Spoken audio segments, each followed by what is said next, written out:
επειδή λέγεται και ξαναλέγεται, ψηφίσατε τον κανονισμό. Προφανώς, μερικοί μας θεωρούν κρετίνους.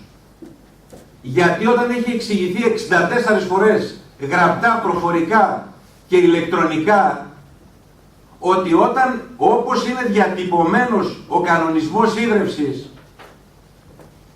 τα 600 ευρώ δεν αφορούν έτοιμα φρεάτια, δεν αφορούν έτοιμα φρεάτια, και αυτό ερχόμαστε να διευκρινίσουμε με αυτό που θα κάνουμε την επόμενη εβδομάδα. Δεν έχουμε επομένως όλη την ίδια άποψη και δεν ψηφίσαμε όλοι τον κανονισμό, γιατί με τον κανονισμό τότε παίχτηκε ένα παιχνιδάκι. Προσωπικά έλειπα, αλλά δεν έχει σημασία. Ως κίνηση ψηφίσαμε. Ψηφίσαμε όμως γιατί όλοι θεωρούσαν, και εδώ είναι παρόντες και άνθρωποι που ήταν στην αντιπολίτευση, ότι με τα 600 ευρώ εννοούμε καινούρια κατασκευή φρεατίου. Να σας πω κάτι άλλο. Λέμε τα 200 ευρώ σε 5 δόσεις τετράμινες, προσέξτε τι λέμε τώρα, σε 20 μήνες δηλαδή αποπληρωμή, με 40 ευρώ το τετράμινο, δηλαδή 10 το μήνα. Αυτό λέμε.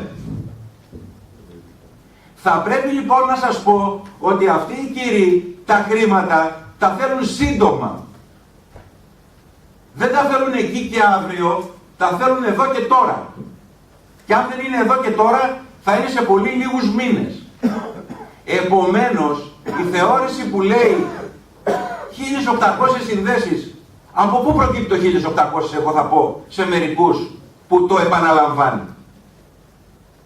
Εμείς σε μια κουβέντα με την υπηρεσία θεωρούμε ότι το αμέσως επόμενο διάστημα, δηλαδή τον επόμενο 1 χρόνο και ίσως και λίγο παραπάνω, δεν θα ξεπερνάνε τις 600-700 συνδέσεις. Και το πρόβλημα δεν είναι το μπακαλίστικο, το 100 να το κάνουμε 150 ή το 200-150. Αυτό είναι το ζήτημα. Εμείς είχαμε την ίδια τοποθέτηση και πριν. Εκτιμούσαμε τότε και τη διέρεση την είχαμε κάνει με το 1200 εμείς και όχι με το 1800. Και είναι και σε ανακοινώσεις γραμμένα αυτά που σας λέω.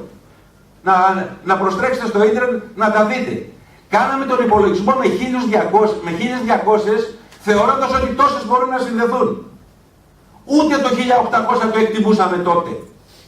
Τώρα όμως, συζητώντας με τις υπηρεσίες και βλέποντας και μια πραγματικότητα που λέει 25 αιτήσεις έχουν γίνει για συνδέσεις μέσα σε όλους αυτούς τους μήνες, μην βιάζεστε να πανηγυρίσετε ότι θα προστρέξουν αύριο το πρωί όλοι να συνδεθούν. Τέλος.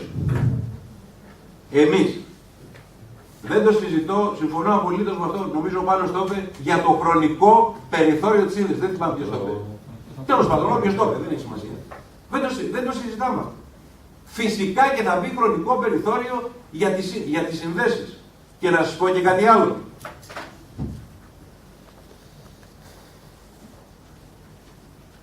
Εμείς θα επιμείνουμε στα 200 ευρώ.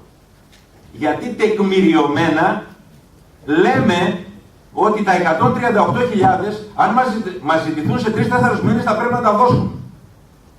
Και παραμύθια για φούμαρα για μεταξωτές κορδέλες δεν πουλάμε. Σας λέω λοιπόν για την ανταποδοτικότητα, και τέλειωσα με αυτό, Πρόεδρε, και με συγχωρείς που μίλησα και παραπάνω. Η ανταποδοτικότητα μπορεί να ισχύει από το 1821. Όμως τι ξέχασαν μερικοί όταν την επικαλούνται? Ξέχασαν ότι η ανταποδοτικότητα σήμερα στην πράξη θέλουν να ισχύσει. Γι' αυτό και για να το ξέρετε, ο Δήμος ο διπλανός μας, της Βόνιτσας, σήμερα μίλαγα με τον Δήμαρχο, το είπα και προηγουμένως για άλλο θέμα, προχωράει σε αύξηση τελών γιατί δεν του βγαίνει ο προϋπολογισμός. Τις άλλες φορές όμως, ξέρετε πολύ καλά τι θα πει. Γιατί ποτέ δεν την τηρήσε την ανταποδοτικότητα και κανένας Δήμος. Γιατί έπαιρνε από τη ΣΑΤΑ και έκανε έργα ή συμπλήρωνε. Και το έχουν κάνει όλοι αυτό. Και εμείς, κύριε Μαργέλη, εσείς ανακαλύψατε, προφανώς δεν διαβάσατε και το μνημόνιο. Εμείς, με πάση περιπτώσει, το έχουμε διαβάσει και είμαστε αντίθετοι, γιατί ήθελα να πω και γι' αυτό μια λέξη. Σας λέω λοιπόν ότι η ανταποδοτικότητα, πάρτε όποιον Δήμο θέλετε και ρωτήστε εάν στο ζήτημα της ανταποδοτικότητας τον έχει εκεί μπροστά των σφακιωτών. χρησιμοποιούσανε ή δεν χρησιμοποιούσανε ΣΑΤΑ ή ίδιους πόρους. Δίκιο.